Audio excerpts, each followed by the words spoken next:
Сәлеметсіздер ме? Бүгін сіздермен қан айналым дұрыс болмаған кезде қандай жаттығулар жасаймыз, бауыр ауруына қандай жаттығу жасаймыз, кейін өт толған кезде, өт ауырған кезде, асқазан ауырған кезде қандай жаттығулар жасаймыз, солармен мен сіздермен сол аурулармен бөлісейін деген. Соның артынша жаттығуларını көрсетіп өтемін. Бірінші айтатыным сіздерге, қан айналым неден бұзылады? Қан айналым қалай бұзылады? Ал қан айналым біріншіден қозғалыстың аздығынан, көбінесе отырып тірлік істегеннен болады. Дәл осылай кетіп, еңкейіп тірлік істеп бүйтіп отырамыз ғой. Көбінесе бар ғой, тігіншілерде бұндай тура осындай қан айналым бұзылады. Бірінші жерде тігіншілерде, кейін мұғалімдерде де. Көбінесе қанның жүруі баяулаған кезде өттегі мен қоректік заттардың жетпеуінен пайда болады. Ұзақ уақыт отырған кезде, немесе аз қимылдаған кезде, сосын стресстен де пайда болады. Стресс, нерв системалар, нерв тамырлары қатты қысылғаннан, нерв системалар қатты бұзылғаннан да осындай қан айналымы бұзылады. Мен қазір көрсететін жаттығуым көбінесе азанда бір кешке бір жасасаңыздар, қан айналым жақсы дұрысталып келеді. Бұның бір қан айналым бұзылған себептерін біз қайдан білеміз? Көбінесе бас айналады, сосын мойын жақтар кәдімгідей ауырсынады. Біздер ойлаймыз сонышы, қанымыз азайып кетті деп те ойлаймыз. Ондай кезде білесіздер ме, ары давление түсіп кетеді кейбіреулерде, ал кейбіреулерде жоғары болып кетеді қан қысымы.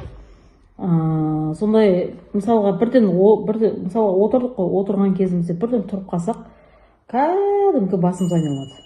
Мына соның екі түрі болады, қараңыздар. Бірі қан азықтан болады, бірі қан айналым бұзылғаннан болады. Қан айналым бұзылғаны дегеннің өзі, бұл тромб болып қалды, қан тромб болып қалды. Тек қана біз мысалға қараңыз, мен қазір отырмын, отырғанымның өзінде аяғым, тек қана аяғым қимылдайды, басқа қылады отырған жерімнің өзінде. Мынау отырғаным тур, осы отырғаныммен ешқандай қан жүріп жатқан жоқ. Тек қана аяқ, соның есебіне аяқ үйді, қол үйді, сосын бас айналады, сосын оның арасында көзіміз көруі нашарлайды, кәдімгі қастарымыздың жоғары жағы ауырайды. Тура соған қазір мен жаттығулар көрсетемін. Бірінші өлшепте аяқты не алып аламыз, аяқты жоғарыға қоямыз.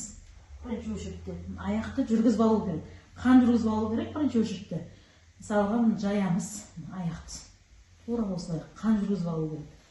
Тек қана аяқта кетіп жатыр. Аяқ үйді, қол үйді, соның есебіне жүректе тромб болып қан жиналып қалады. Соның есебіне жүрек ауру пайда болады.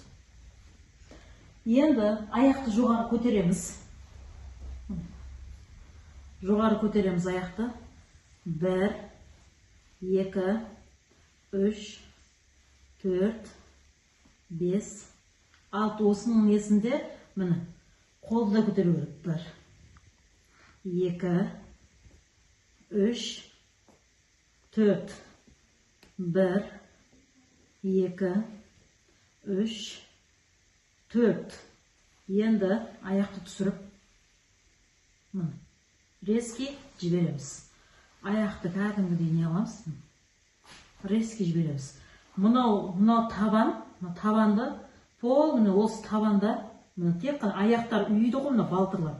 Соның есебіне аяқты ұрамыз. 1. Беймал ұра беріңіздер. Ол қорқпаңыздар, аяқ үйіп атқан кезде әсіресе өкшеде тромб болып қалады. Өкшеде тромб болып қалғаннан кейін штор қайдан кеп шығады? Штор. Қорқпаңыздар, табандарыңыз жарылып кетпейді. Көріп жатсыздар ғой. Тура осы мына мойында, мойынның мына екі жағында шұңқыр болады. Сол шұңқырды басып, кәдімгідей. Тура осыны басып, жаңағы басты айналдыру керек. Тура осылай. Былайына. Басты айналдырып, мына жаққа 5 рет. Мына жаққа 5 рет қалып. Енді бізге керек болады, мынандай стол керек болады. Стол иләжі болса осындай кеңдеу болған дұрыс. Не үшін ол кеңдеу болған дұрыс? Мына аяқтың жақсы ашылу есебінде. Мына қараңыздар, е? Тура осындай болған дұрыс. Тура осылай отырасыздар. Отырған кездеріңізде мынау нелеріңізді, кеудені артқа тастайсыздар. Бұлай. Тура осылай артқа тастап, желкен отырын. 1, 2, 3, 4, 5. Жеңіл боласыздар кәдімгідей. Тура осылай отырып, осылай істеп аласыздар. Кейін кәдімгідей терең дем аласыздар.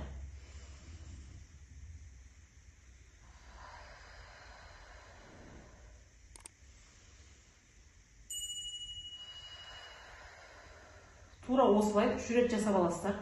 Көздеріңіз жаймен ашып, кәдімгідей өздеріңіз жеңіл болып қаласыздар.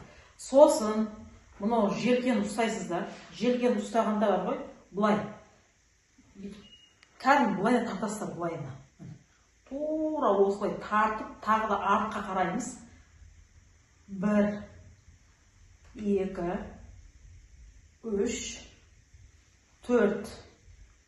1, 2, 3, 4. Тура ауыр, как бұтташы ауыр салмақ көтеріп тұрғандай болуларыңыз керек та. Қараңыздар, тағы да көрсетемін. Тура осылай аласыздар. Тура ауыр бірден көтеріп тұрған сияқтысыздар да. Тауды көтеріп тұрған сияқтысыздар да. Енді жаймен қараңыздар. 1, 2, 3, 4, 5. Рахат жеңіл дейсіздер. Кейін тура осындай не қыласыздар да, шамамен тағы да осыны желкені кәдімгі жібересіздер. Мынау саусақтарды, қолымызды артқа қоямыз. Артқа қоямыз. Мынау арт жақта өзі 2 точка болады. Точканы ұстаймыз, кәдімгі ұстап. Қараңыздар. 1, 2, 3, 4, 5. 1, 2, 3, 4, 5. Тура осы, мынау баста, мынау ненің артында, мойынның артында 2 точка болады. Тура точканы ұстап аласыздар. Тура осы ұстап, жіберіп. Рахат, кәдімгі осы жаттығуларды азанда кешке жасайсыздар. Сосын тағы да бір жүрекке, енді мен сіздерге тура осыны тыныс алу жолдарына, әрі жүрекке, әрі қан айналымға өте керемет жаттығу. Мына стол қойбастар ғой, кеңдеу стол болу керек. Аяқты қараңыздар. Мен не үшін дедім? Аяқты дәл осылай кең ашасыздар. Дәл осылай жібересіздер. 1, 2, 3, 4, 5. Көресіздер ме? Тағы да терең дем аламыз. Тура осылай 3 рет. Сосын, осы мына тізеге қолды қоямыз. Тізеге қолды қойып, кәдімгідей тағы да 1, 2, 3, 4. 1, 2, 3, 4. Бұл белге де жақсы. Қан айналымды өте тез реттейді. Сіздер осыны азанда ұйқыдан тұрғанда жасаңыздар. Сосын кешке ерте тамақтанып, мысалға сағат 6-да тамақтансаңыздар, сағат 9-10-ларда жататын болсаңыздар, сағат 10-ларға жасасаңыздар, өте керемет пайдасын береді.